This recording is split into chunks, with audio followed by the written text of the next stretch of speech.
The alarm systems at Terran Council Space Station Zenith 9 had not made that particular sound in 47 years. Commander Patricia Hayes froze at her console, her coffee cup hovering halfway to her lips. The red warning lights painted her face in crimson as the automated voice announced what should have been impossible. Unidentified vessel emerging from dark space. Signature match, TCS Prometheus. Vessel classification, lost. Patricia set down her cup with shaking hands. The Prometheus. Everyone knew that name. It was taught in schools, remembered in memorials. The deep space exploration vessel had vanished beyond the Orion Spur in 2240, taking 30 brave souls with it. That was 47 years ago. Get me visual confirmation, Patricia ordered, her voice steady despite her racing heart. And alert the council, all of them. The main screen flickered to life, showing the vast darkness of space around Mars. Then, like a ghost stepping through a wall, the Prometheus appeared. The ship looked exactly as it had the day it left Earth orbit. Pristine, undamaged, its hull reflecting the distant sunlight. No signs of wear, no battle scars, nothing to explain where it had been for nearly half a century. Commander, her communications officer called out. We're receiving a signal from the Prometheus. It's their old identification code. From 2240. Are they responding to hails? Negative.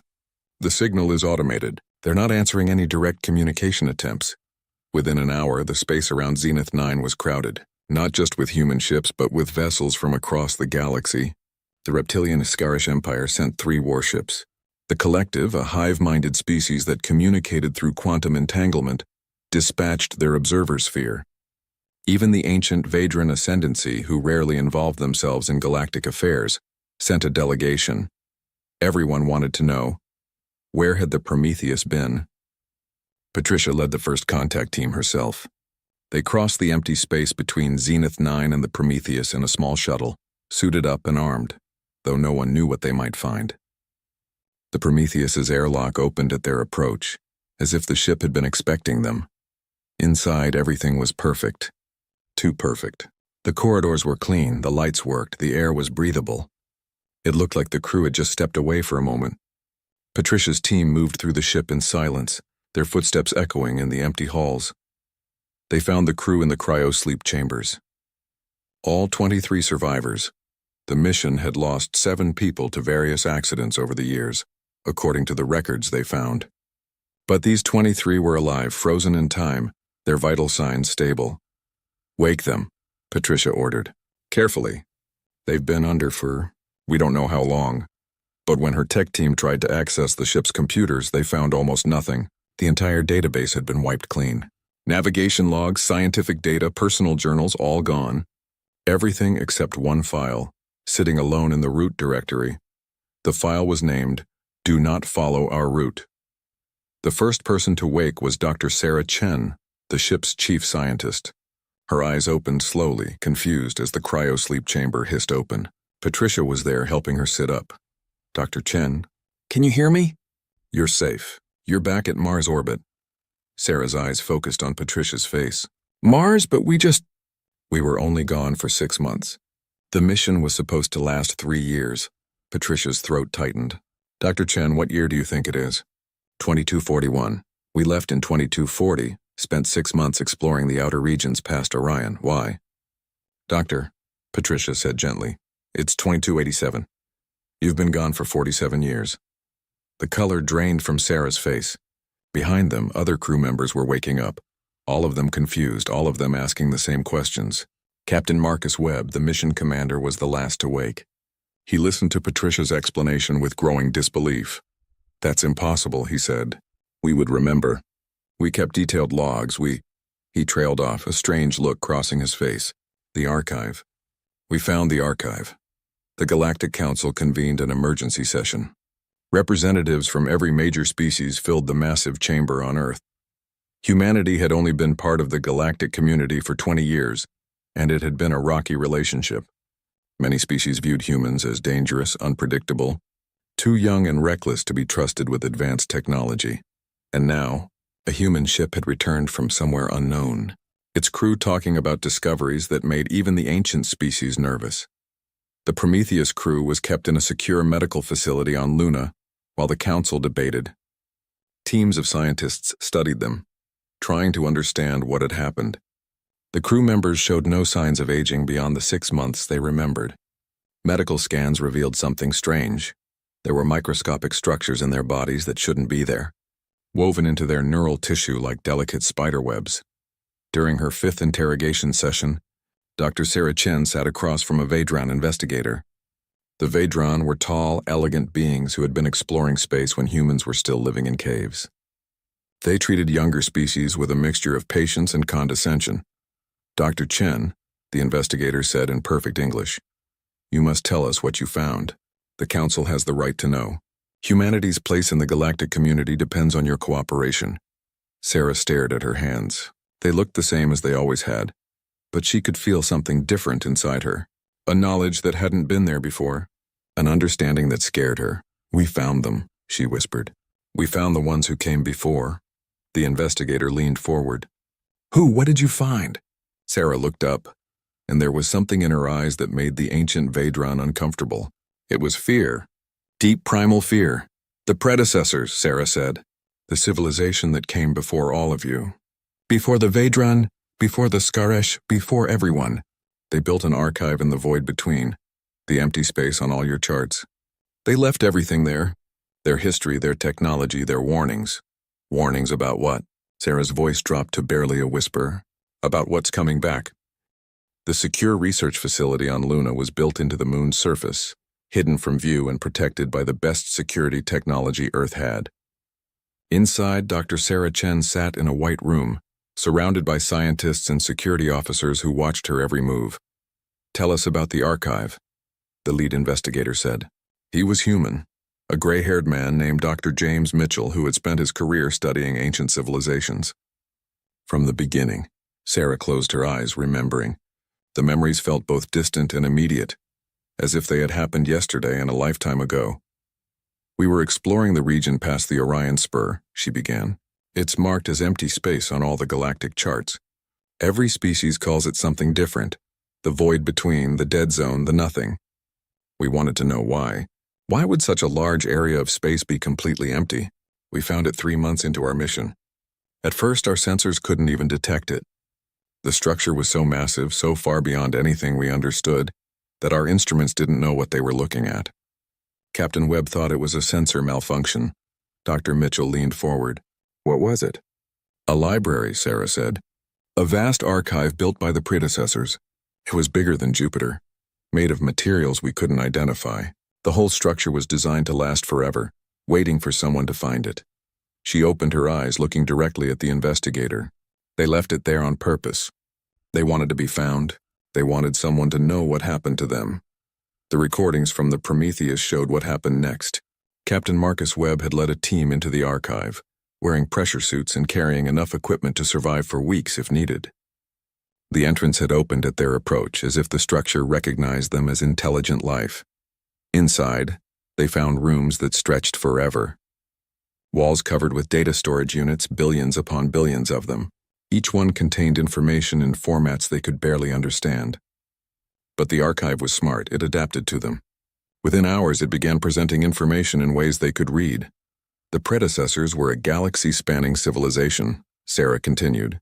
"They existed 50,000 years ago, long before any current species evolved intelligence. They built wonders across every star system. They mastered space, time, energy, everything. For 20,000 years, they were the masters of this galaxy." "Then what happened to them?" Dr. Mitchell asked, though something in his voice suggested he already knew the answer would be bad. "They didn't die," Sarah said. "They fled. They discovered something coming from beyond the galaxy. Something they couldn't fight, couldn't reason with, couldn't escape, so they did the only thing they could. They left." The room fell silent. Outside, through the reinforced windows, Earth hung in the black sky like a blue marble. The archive contained warnings in every language they knew, Sarah said. Thousands of languages from species that don't exist anymore. All saying the same thing: they are coming back. The convergence is inevitable. Prepare or die. Over the next week, the Prometheus crew was questioned repeatedly. Each crew member remembered the same things, though some details varied. They all remembered the archive. They all remembered the warnings. And they all remembered making a choice. Captain Webb explained it during his interrogation. We knew we couldn't bring the archive back. It was too big, too complex. But we also knew humanity needed to know about it. So we found another way. What way? The investigator demanded. Webb touched his temple. The archive offered us a choice. It could store information in our bodies, in our cells, using technology we don't understand. Nano-storage, molecular encoding, something beyond our science. We could carry the most important data with us. You let an alien structure alter your bodies? The investigator looked horrified. We didn't have a choice, Webb said quietly. If we didn't bring back the information, humanity would face what's coming with no warning, no preparation. We took the risk. The medical team confirmed it. Each crew member carried vast amounts of data woven into their neural tissue and DNA. The structures were so advanced that human science could barely detect them, let alone understand them. But they were there waiting to be accessed. Then the strange symptoms began. Crew members started exhibiting abilities they shouldn't have. Dr. Chen could solve complex mathematical problems in seconds that should take hours. Lieutenant Maria Santos could predict equipment failures before they happened. Captain Webb found himself understanding alien languages he had never studied, and they all shared the same dreams. Dark dreams of something vast and terrible, moving through the emptiness between galaxies. Getting closer, the political situation deteriorated rapidly. The Scarish Empire demanded that Earth hand over the Prometheus crew immediately. Their ambassador made his position clear during an emergency council session. Humanity is too young, too reckless to possess this knowledge, the ambassador hissed, his reptilian features twisted in anger. You have been part of the galactic community for barely 20 years. You cannot be trusted with technology from the predecessors. Hand over the crew and all data or face the consequences. Earth's representative, Ambassador Chen Lin, stood her ground. The crew are human citizens. They volunteered for a mission of exploration. Whatever they found as representatives of Earth. We will not hand them over. Then you risk war, the Scarish ambassador said. But before the argument could escalate further, something happened that changed everything. The long-range sensors at the edge of the galaxy detected anomalies. Gravitational distortions unlike anything seen before. Space itself was bending, warping, as if something massive was pushing through from outside. Dr. Sarah Chen was in the medical facility when the news came through. She felt it before anyone told her. A sharp pain behind her eyes followed by a flood of information. Images, concepts, warnings from the data stored in her body. It's them, she said to the empty room. The Devourers. That's what the predecessors called them. They're coming back, she called for Dr. Mitchell urgently. When he arrived, she was writing equations on the white walls with a marker, filling every surface with complex mathematics. We have 18 months, she said without stopping her writing. The gravitational signatures matched the patterns in the archive. The predecessors documented everything before they left. The Devourers move through dark space, areas we can't see or measure. But when they get close to normal space, they create these distortions. 18 months until they reach the outer systems. 2 years until they reach Earth. Dr. Mitchell stared at the equations. He was a brilliant scientist, but he could barely understand what she was writing. What are they? He asked. Sarah stopped writing and turned to face him. Her eyes looked different now, older somehow, filled with knowledge that shouldn't be there. The archive didn't have complete information, she said. The predecessors fled before they could fully understand. But they knew enough to be terrified. The Devourers exist partially outside our dimension. They feed on consciousness, on energy, on the fundamental forces that hold reality together. They consumed dozens of galaxies before the predecessors even evolved. Can they be stopped? The predecessors didn't think so. That's why they left. They found a way to evolve beyond physical form, to exist in a state the Devourers couldn't touch. They went somewhere else, somewhere safe, and sealed the passages behind them. But the archive, Sarah continued, contained something else, something the predecessors left behind just in case another civilization rose up before the Devourers returned. Technology, weapons, a fighting chance. She touched her temple. It's all here in us. We're the key, the Prometheus crew. We're carrying the blueprints for weapons that might actually work against them. When the Galactic Council learned about the approaching threat, panic spread like wildfire. Some species wanted to flee immediately. following the predecessor's example. Others wanted to fight but had no idea how. The Vadran ascendancy called for calm and rational discussion, but even they seemed shaken. Because the Vadran, the oldest and wisest species in the galaxy, had a secret of their own. And now, faced with extinction, they finally revealed it. Their entire civilization was built on predecessor ruins. Every piece of their advanced technology, every ship, every weapon, all of it was reverse-engineered from fragments they had found over thousands of years. They weren't the wise ancient species everyone thought they were. They were scavengers living in the shadow of a greater civilization. And if the predecessors, with all their power, had chosen to flee rather than fight, what hope did anyone have? The United Nations Assembly Chamber had never been so crowded. Every seat was filled with people standing in the aisles and watching from overflow rooms. This wasn't just about Earth anymore. This was about survival. Secretary General Maria Santos stood at the podium, her face projected on screens across the planet. Behind her, holographic displays showed the approaching threat. Red markers at the galaxy's edge, moving inward like a spreading infection. 18 months, she said. That's how long we have before the Devourers reach inhabited space. The Galactic Council has called an emergency summit. Every species will send representatives. But I want to be clear about Earth's position. She paused, letting her words sink in. We will not run. We will not hide. Humanity will fight. The chamber erupted in applause, but not everyone was cheering. Some voices called for caution, for diplomacy, for considering all options. But Maria's mind was made up. We have something the predecessors left us, she continued. Technology, weapons, a chance, and we're going to use it. The Galactic Council meeting was chaos. Species that had spent centuries in polite cooperation now shouted at each other across the chamber. The Scarish wanted to build a massive fleet and meet the threat head-on. The collective suggested evacuating to the next galaxy. The Vadran called for more study, more time to understand what they were facing. Humanity proposed something different. Ambassador Chen Lin presented Earth's plan. The Prometheus crew carries the knowledge we need. With their help, we can build defensive platforms using predecessor technology. We can create weapons specifically designed to fight extra-dimensional threats. And you expect us to trust human judgment with this? The Scarish ambassador hissed. You are children playing with forces you don't understand. We're the only ones doing anything, Ambassador Chen shot back.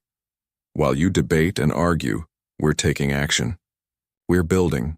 We're preparing. Join us or don't, but we won't sit here waiting to die. The vote was divided. Half the species pledged to work with Earth. The other half remained uncommitted, watching and waiting. But humanity had never needed permission before, and they didn't need it now. Construction began immediately. Earth's orbital shipyards worked around the clock, building new vessels based on designs pulled from the Prometheus crew's enhanced minds. Dr. Sarah Chen spent her days interfacing with computer systems, translating predecessor technology into something humans could understand and build. The work was exhausting.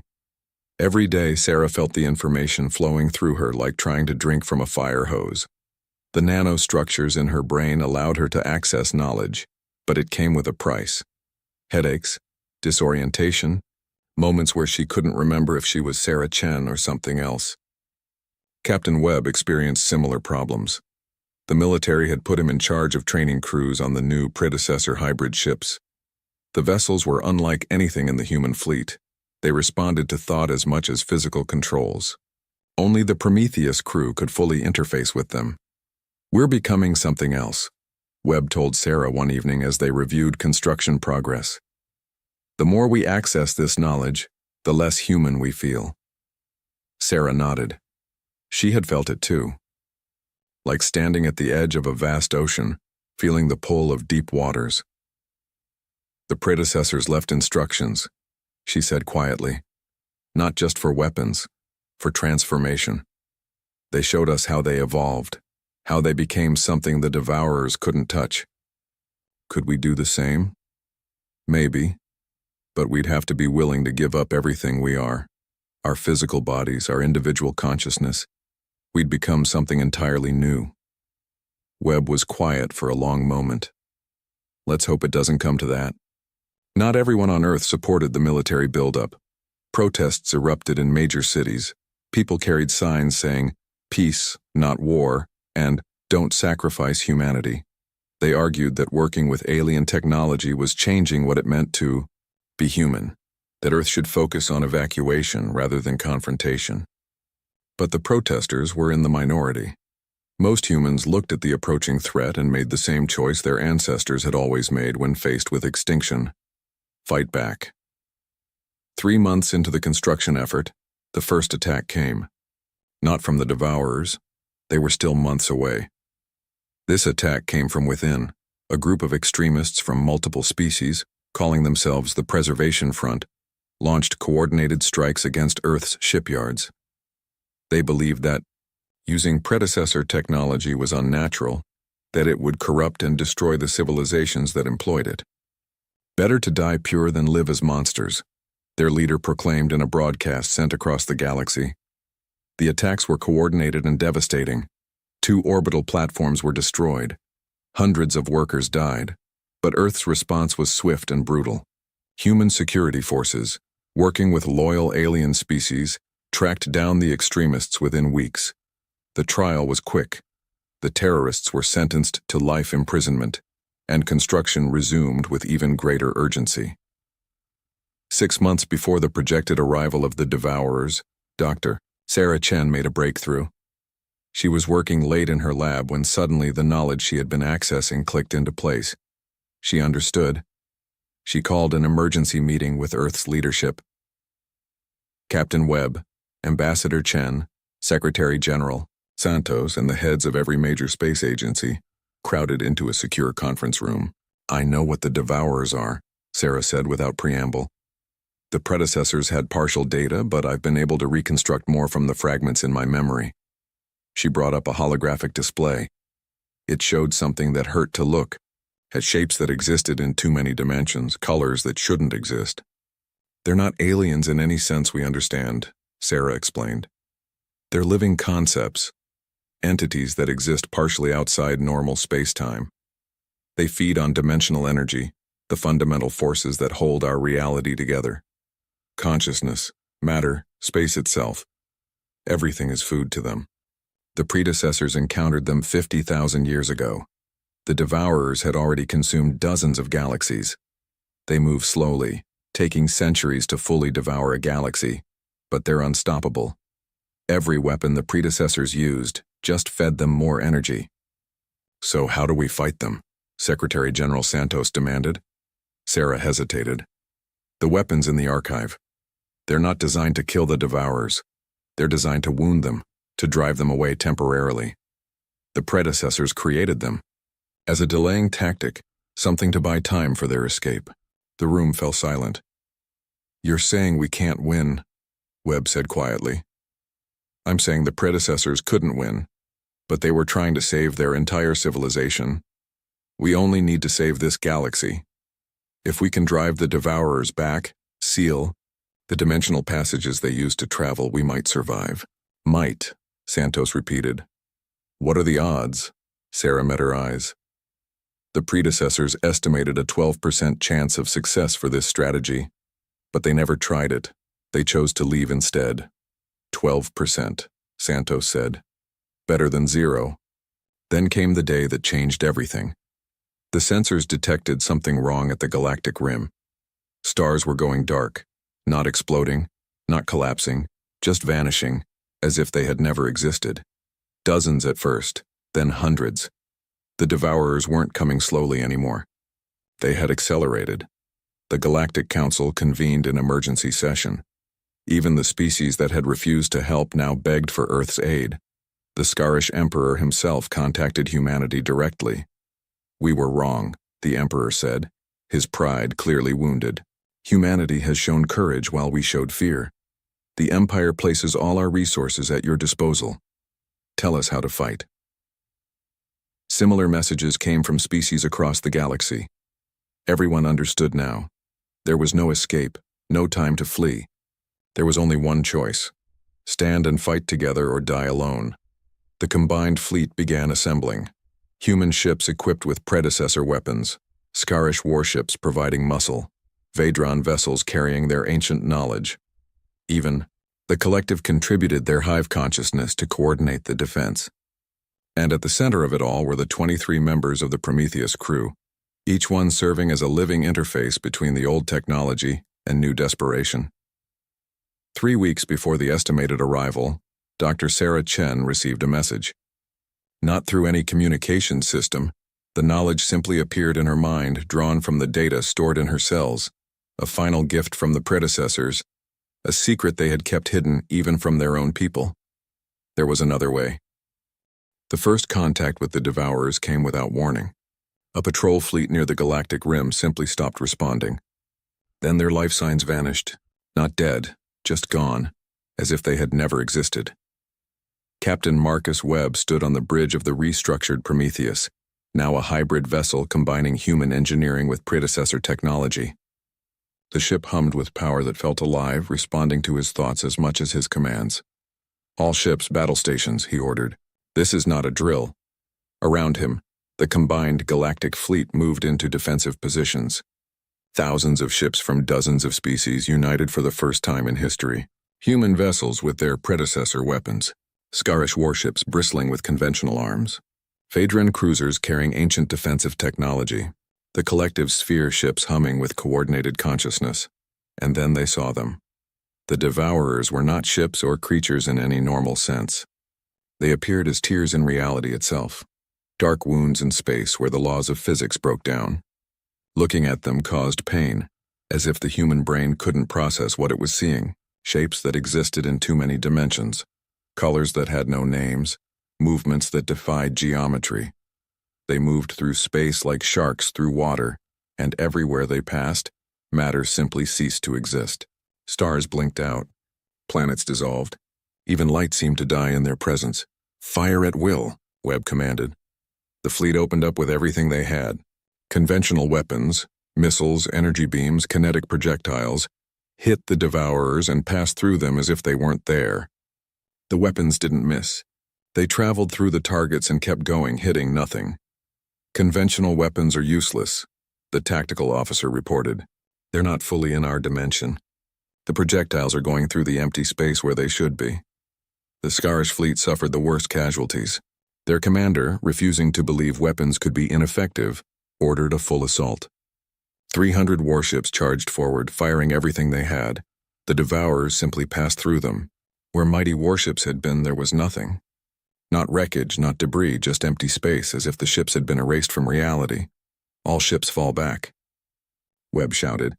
"Only vessels equipped with predecessor weapons engage." The Prometheus and the other human ships moved forward. These vessels carried weapons that the predecessors had designed specifically to fight extra-dimensional threats. Dimensional disruptors, reality anchors, quantum destabilizers. They fired. This time the weapons connected. The dimensional disruptors tore at the Devourers' connection to normal space, forcing them to become more solid, more vulnerable. The reality anchors created zones where the laws of physics reasserted themselves, trapping the entities temporarily. The Devourers responded. They didn't fight like any enemy the galaxy had faced before. They simply existed near the attacking ships, and that existence was enough. Reality warped around them. Time moved differently. Some ships aged 1,000 years in seconds, crumbling to dust. Others found their crews gone, not dead, but never having existed in the first place. "We're losing ships faster than we can count," the communications officer reported, her voice tight with fear. "The collective just lost 3 sphere ships. The Vedran report they're losing structural integrity just from being near these things." Webb felt it through his neural connection to the ship. The weight of thousands of lives ending, dimensions collapsing, reality itself screaming in pain. The modifications the archive had made to his body let him perceive things normal humans couldn't. And right now he wished desperately that he couldn't see what he was seeing. "Captain?" Dr. Sarah Chen's voice came through on a secure channel. She was aboard a research vessel behind the front lines, coordinating the use of predecessor weapons. "We need to retreat. Our weapons are hurting them, but not enough. At this rate, we'll all be dead in hours." Fall back to Mars, Webb ordered. All ships defensive retreat. Fire as you go, but don't stop moving. The fleet began a fighting withdrawal, but the Devourers followed. They moved through space faster than any ship could travel, appearing and disappearing, consuming everything in their path. Over the next 72 hours, the galaxy watched in horror as system after system went dark. The outer colonies fell first, then the middle territories. Billions of people evacuated toward the core worlds, but there was nowhere to run. The Devourers were everywhere, spreading like a plague. The Galactic Council's combined military forces had been reduced by half. Entire species faced extinction. And still the Devourers came. Dr. Sarah Chen gathered the surviving Prometheus crew in a secure facility on Earth. All 23 of them were exhausted, their enhanced minds pushed to the breaking point by days of coordinating weapon systems and analyzing combat data. "There's something I need to tell you all," Sarah said. "Something I discovered in the archive data. The predecessors left us more than just weapons. They left us a choice." She brought up a holographic display showing complex equations and diagrams that would mean nothing to anyone who hadn't been modified by the archive. But the Prometheus crew understood immediately. "It's the transformation protocol," Lieutenant Maria Santos breathed. "The process they use to evolve beyond physical form." "Yes," Sarah confirmed. "But there's more. The predecessors were afraid to use this in combat because they didn't know what would happen. The transformation changes you fundamentally. You become something that exists across multiple dimensions, drawing power from the quantum foam of reality itself. In theory, beings who have undergone the transformation could fight the Devourers on their own terms. We would exist partially outside normal space just like them. We could hurt them, maybe even destroy them." "What's the catch?" Captain Webb asked. Sarah met his eyes. "You can't come back. Once you undergo the transformation, you're no longer human in any physical sense. You become something else, something that can never return to normal space permanently." The room fell silent. Each crew member understood what she was saying. They would have to sacrifice everything, their bodies, their lives as humans, their place in the world they knew. They would become weapons, eternal guardians, forever separated from the people they were trying to save. How many would need to transform? Someone asked. "The calculations suggest we need a minimum critical mass," Sarah said. "At least 4 billion transformed beings to effectively fight the Devourers across the entire galaxy." "The more the better." 4 billion, Webb repeated. That's more than half of Earth's current population. "It needs to be volunteers," Sarah said firmly. "People who understand what they're giving up and choose to do it anyway. We can't force this on anyone." The United Nations called for a global vote. Every human on Earth and in the colonies received the information. They saw the combat footage. They understood the stakes. And they were given a choice: volunteer for transformation or remain human and hope others would save them. The alien species watched this with a mixture of fascination and horror. Some called it madness. Others called it the ultimate sacrifice. The Vedran ambassador spoke for many when she addressed the council. To willingly give up your physical existence, your very nature, for a chance to save others. This is either the greatest courage we have ever witnessed or the greatest foolishness. Within 48 hours, the results came in. 4.2 billion humans had volunteered. 72% of humanity had chosen to transform, to become something new, to fight an enemy that couldn't be defeated any other way. "Very human," the Vedran ambassador said quietly when she heard the numbers. "Terrifyingly, beautifully human. You have always been the most willing to change, to adapt, to sacrifice. Perhaps that is why you survived when so many others didn't." The transformation chambers were built according to predecessor specifications. Massive structures that could process millions of people at once, changing them on a fundamental level, rewriting the code of their existence. Dr. Sarah Chen was among the first to volunteer. She stood in the chamber with Captain Webb, Lieutenant Santos, and the rest of the Prometheus crew. Around them, millions of others waited their turn. "Are you scared?" Webb asked her. "Terrified," Sarah admitted. "But I've been scared since the moment we found that archive. Fear doesn't change what needs to be done." The transformation began. Reality bent. Space folded. The volunteers felt their bodies dissolving, their consciousness expanding, their very existence shifting into something new. And then they understood. They were still themselves, still individuals, still human in thought and memory, but they existed across dimensions now, drawing power from the fabric of reality itself. They could see the Devourers clearly now, understand what they were, how they moved, how they fed, and they could fight them. The battle that followed could not be seen by normal eyes. It took place across multiple dimensions, in the spaces between spaces where reality bent and twisted. To those watching from ships and planets, it appeared as flashes of impossible colors, sounds that had no source, and moments where the stars themselves seemed to flicker and change. But to the new humans, as they had begun calling themselves, the battle was clear and terrible. Dr. Sarah Chen, who was no longer quite Sarah Chen, engaged a devourer near the ruins of what had been a thriving colony world. She could see it now in its true form, a vast consciousness that fed on the energy of existence itself. It had no thoughts as she understood them, no goals beyond consumption. It was hunger given form, need made manifest. She struck at it with weapons made of pure thought, dimensional blades that cut across realities. The devourer recoiled, wounded but not destroyed. Around her, she felt the presence of billions of other new humans, all fighting their own battles across the galaxy. They were winning, slowly, painfully, but winning. Captain Marcus Webb fought alongside what had been his crew. In this new form, he could communicate with them instantly, sharing thoughts and strategies faster than any computer network. They moved as one, a coordinated force that the Devourers had never encountered before. They're retreating. Lieutenant Santos's thought voice rang through the quantum consciousness they shared.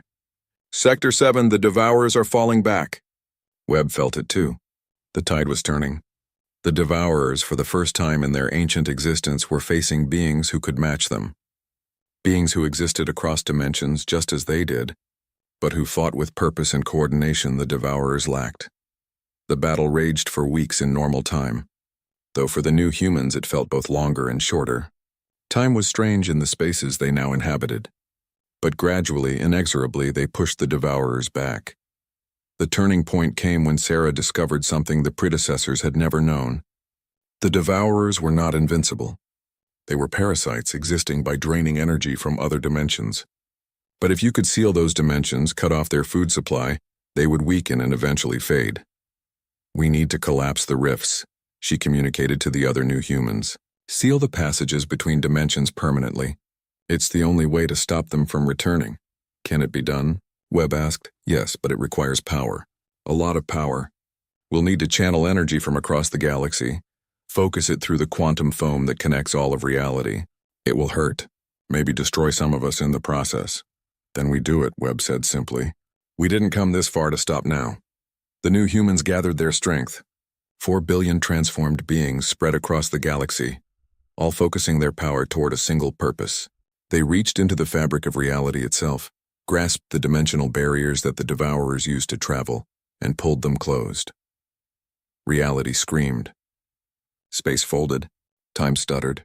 Those watching from normal space saw the stars go dark, then blaze with impossible brightness. Planets shook. Ships were tossed about by waves of gravitational distortion, and then suddenly it was over. The Devourers were gone, not destroyed, but driven back into the spaces between galaxies, sealed away from the dimensional passages they needed to feed and travel. The rifts were closed, reinforced by barriers that would last for millions of years. The galaxy was safe, but the price had been paid in full.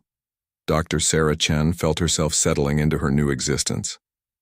She was still Sarah, still remembered her life as a human, her friends, her family, her morning coffee and evening walks, but she could never return to that life.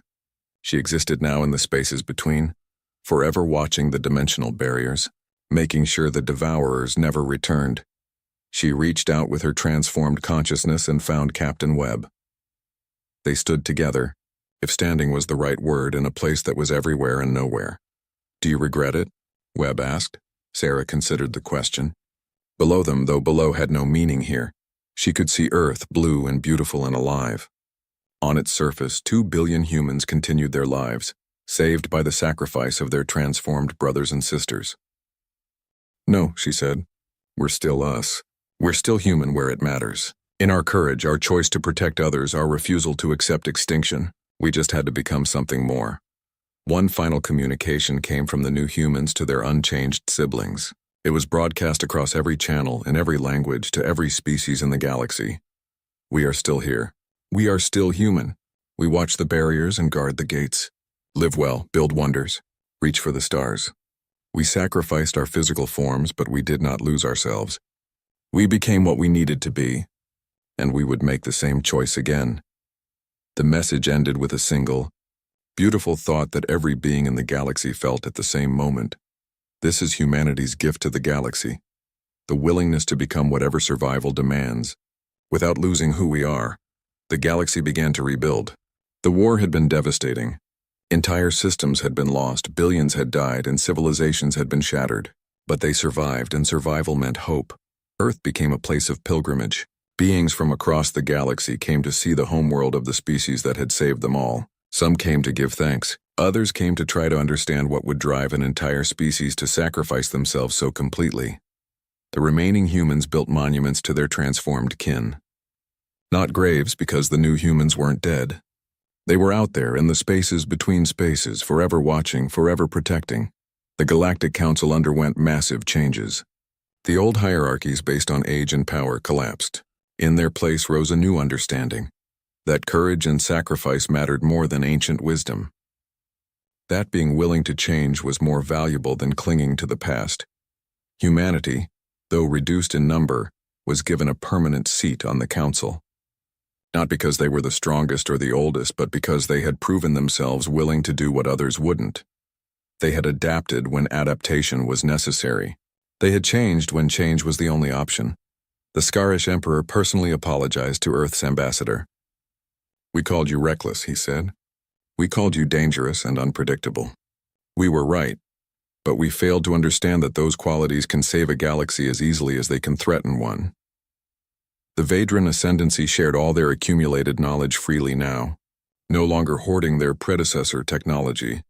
They had learned humility from watching a younger species succeed where they had been too afraid to try. Even the collective, who had always believed their hive consciousness made them superior, acknowledged that individual choice and personal sacrifice had proven more powerful than their coordinated unity.